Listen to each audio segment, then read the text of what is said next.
Hello friends, हमारे 12th standard के books आ चुके हैं। ईबाल भारती पे वो ऑनलाइन अवेलेबल है। आप चाहे तो पीडीएफ डाउनलोड कर सकते हैं ईबाल भारती से। कुछ बुक्स अभी आना बाकी है, सारे बुक्स नहीं आए हैं लेकिन कुछ बुक्स आ चुके हैं। पॉलिटिकल साइंस की हमारी 12th स्टैंडर्ड की बुक आ चुकी है और पॉलिटिकल साइंस का ये न्यू बुक है। इस साल सिलेबस चेंज हुआ है तो ये न्यू बुक है और आज हम इस वीडियो में पॉलिटिकल साइंस के बारे में ही डिस्कस करने वाले हैं। तो चलिए शुरू करते हैं, देखते हैं हमारी इस नई बुक में क्या दे के रखा है। पॉलिटिकल साइंस में टोटल 6 चैप्टर्स दे के रखे हैं। फर्स्ट चैप्टर है द वर्ल्ड सिंस 1991, उसके बाद key concepts and issues since 1991 globalisation. Third chapter है key concepts and issues since 1991 humanitarian issues. Fourth chapter है contemporary India challenges to peace stability and national integration, और उसके बाद contemporary India good governance, और last chapter है India in the world. तो कुल मिला के 6 चैप्टर दे के रखे हैं और उसके बाद 2 एनेक्चर्स भी दे के रखे हैं जिनमें एक्रोनिम्स और नॉर्थ ईस्ट इंडिया के बारे में कुछ इन्फॉर्मेशन है। तो आज हम डिस्कस करेंगे पॉलिटिकल साइंस का फर्स्ट चैप्टर जिसका नाम है द वर्ल्ड सिंस 1991। 1991 के बाद का जो वर्ल्ड है, उसके बाद के जो मेजर इवेंट्स हुए हैं उसके बारे में देकर रखा गया है इस चैप्टर में। तो चलिए हम शुरू करते हैं। फर्स्ट ऑफ ऑल हम ये पैराग्राफ डिस्कस करते हैं, तो चलिए इसे रीड करते हैं।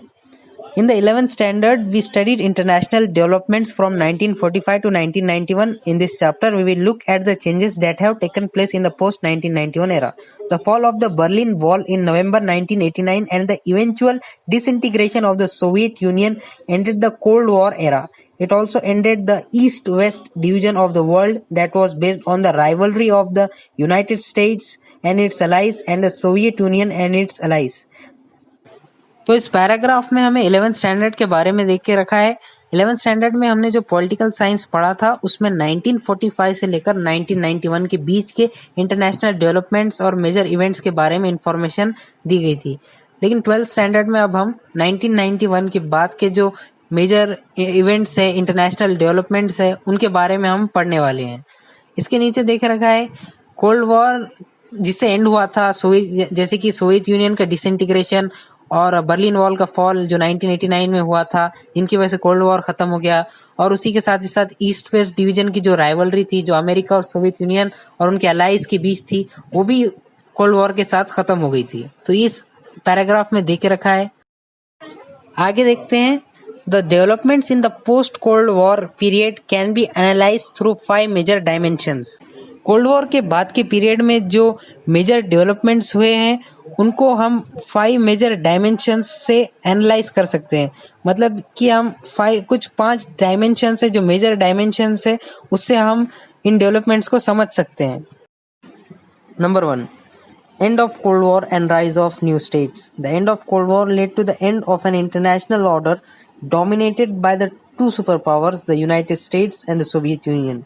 It also saw the emergence of the new states after the disintegration of the Soviet Union. तो फर्स्ट पॉइंट में देख रखा है कि end of cold war and rise of new states, यानी कोल्ड वॉर का खत्म होना और नए स्टेट्स का उभर कर आना। कोल्ड वॉर 1991 में खत्म हो गया था।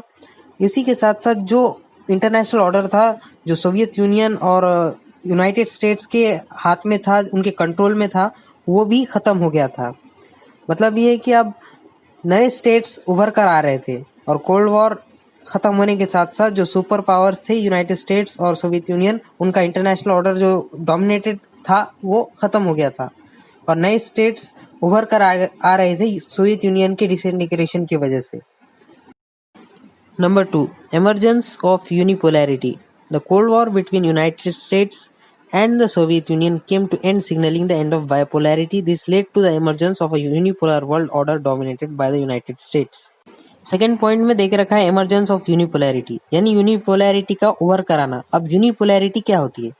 यूनिपोलैरिटी मतलब किसी एक देश का, ये इंटरनेशनल पॉलिटिक्स का एक कॉन्सेप्ट है, किसी एक देश का मिलिट्री, कल्चरल और इकोनॉमिक इन्फ्लुएंस होना, मतलब कि किसी एक देश का सबसे ज़्यादा पावर होना पूरे वर्ल्ड में, किसी एक देश का, चाहे वो मिलिट्री के लिहाज से हो, इकोनॉमी के लिहाज से हो या फिर कल्चरल लिहाज से हो, किसी भी लिहाज से हो, सिर्फ एक पावर होना उसे यूनिपोलैरिटी कहते हैं।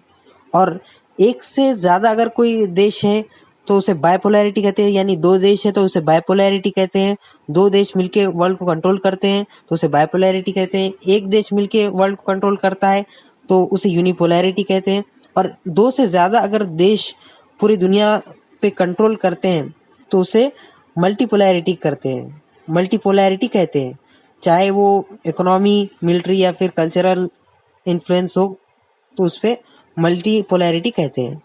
तो इसमें हमें देख के रखा है कि द कोल्ड वॉर जो था यूनाइटेड स्टेट्स और सोवियत यूनियन का जो खत्म हुआ था 1991 में, उसी के साथ साथ बायपोलैरिटी भी खत्म हो गई, यानी सोवियत यूनियन का जो पावर था वो खत्म हो गया और इसके बाद यूनाइटेड नेशंस का जो पावर था वो उभर कर आया। तो उसी के बाद हमें एक यूनिपोलर वर्ल्ड देखने को मिला जो यूनाइटेड स्टेट्स जिसका डोमिनेंस था पूरी दुनिया पर। Number 3. Human rights and humanitarian intervention. There was an increasing awareness about human rights and also a rise in intervention for humanitarian purposes. Third point में हमें ह्यूमन राइट्स और ह्यूमैनिटेरियन इंटरवेंशन के बारे में देख के रखा है। 1991 के बाद ह्यूमन राइट्स के ऊपर काफ़ी ज़्यादा फोकस किया जाने लगा था और ह्यूमन राइट्स जहाँ कहीं वायलेट हो रहे थे उन्हें सुधारने की कोशिश की जा रही थी। मानवतावादी हस्तक्षेप किया जा रहा था ताकि कहीं पर भी ह्यूमन राइट्स का वायलेशन ना हो। Number 4. Terrorism. The nature of terrorism changed after the 11 September 2001 attacks, also known as 9/11 attacks against the United States. Fourth point है टेररिज्म। टेररिज्म का मतलब है आतंकवाद। 11 सितंबर 2001 को जो अटैक्स हुए थे यूनाइटेड स्टेट्स में वर्ल्ड ट्रेड सेंटर्स पर, उसे 9/11 अटैक्स कहा जाता है। उस अटैक के बाद टेररिज्म का एक नया रूप दुनिया के सामने आया था। टेररिज्म का जो नेचर था वो बदल चुका था। Number 5. Multipolarity and regionalism. This phase primarily saw the rise of China and India, the growing importance of Indo-Pacific region and also the rise of Russia under Vladimir Putin. These developments and the growth of regionalism brought in multipolarity in the world order. Regions and regional organizations started to become more important. Fifth point है multipolarity and regionalism. Multipolarity का अर्थ है जब दो से ज़्यादा देश international order में powerful हो जाते हैं या डोमिनेंट हो जाते हैं, उसे मल्टीपोलैरिटी कहा जाता है। अब रीजनलिज्म की डेफिनेशन देखते हैं। Regional organisations are created by countries from a particular geographic region. They form groups to promote their national interests in a cooperative manner. They try to establish their independent identity. This process of regional level cooperation is also known as regionalism. बहुत सारे countries regional organisations बनाते हैं, एक geographic reason तक सीमित एक regional organisation बनाते हैं। वो ग्रुप बनाकर अपने राष्ट्रीय मुद्दे को यानी नेशनल इंटरेस्ट को प्रमोट करते हैं। वो अपनी एक आज़ाद और एक अलग पहचान बनाते हैं। इस रीजनल लेवल कॉपरेशन को या सहयोग को रीजनलिज्म कहा जाता है। जो 5 पॉइंट्स अभी हमने देखे थे वो हमने शॉर्ट फॉर्म में देखे थे, हमने उसको डिटेल में स्टडी नहीं किया था। अभी वो 5 पॉइंट्स के बारे में चैप्टर में डिटेल में दे के रखा है, वो हम अगली वीडियो में डिस्कस करेंगे। Thank you.